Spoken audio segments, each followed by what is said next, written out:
Hindi naman necessary na kapag ka mayaman ka, may pera ka, pupunta ka kaagad dito. Kasi ang tigas nito eh. Kasi baka yung riding skills mo, pan dito lang. Hey guys, Coach Sam Tamay here, and naalala ko lang, it's like 2014, 15, may commercial noon, and pinapasuot sa akin na gear. Gagawin is tatalon yung dirt bike sa eskolta. Simento yung dadaanan, gumawa lang kami ng ramp. So pinapasuot ako ng helmet and combat boots. Sabi ko, hindi ko kayang jump nang gamit yung combat boots na nabibili sa may krami sa labas. May sprain ako. Kahit na walang mga pads, pero hindi ko kayang walang boots. Kasi, yung position natin, yung shinare namin na pag nagbabawal na technique, yung balls of the feet, ma-hyperextend yung pa. So, ganun kahalaga ang boots. So, ngayon, ang tanong, paano ka makakatipid? Ang boots po na top of the line, which is ito, ay nasa mga 30 plus thousand.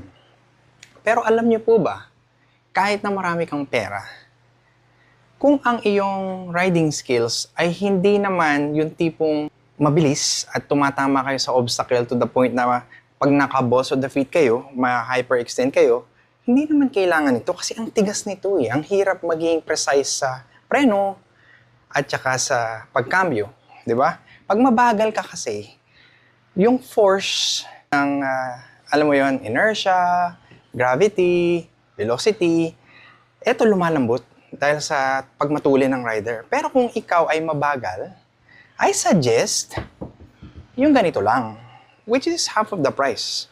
Kasi hindi siya ganun ka-tigas. And half of the price, di ba?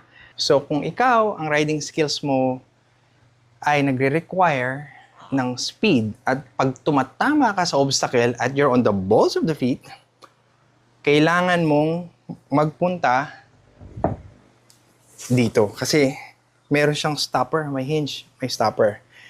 Pangalawa, tingnan niyo yung timbang ng mga ito. Timbangin natin. Boots na malambot is 2.9 pounds. Itong trail boots, di ba? Kapit. Or 3.7. Itong 4.6. So imaginein mo, magte-trail ka. And then, yung dadaanan mo is ruts na sobrang lalim. And then 4x4. Imaginein mo kung ang gamit mong boots yung mabigat. Ang hirap maglakad dito. So, ang hirap lumakad dito. So, you're exerting more energy. Rather than ito, magaan na at mas may flex ka. Yung naglalakad ka lang. Syempre, 4x4 na, umahon ka.